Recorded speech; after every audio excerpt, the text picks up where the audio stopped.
Hili la Mdude nimesema, narudia kusisitiza. Mdude ni rafiki yangu. Nimemfahamu kwa miaka 15. Hadaiwi, hagombanagi na mtu, hakopi kwa mtu. Adui wa Mdude ni mtu mmoja. Ni mtu asiyependa kukosolewa. Hakuna raia wa kawaida anaweza kumteka Mdude. Forget that.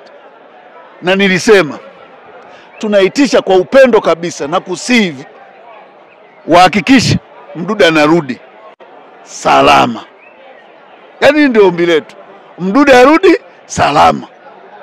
Otherwise, we are going to speak a strong language it never happened before. Ile ni mbea brother.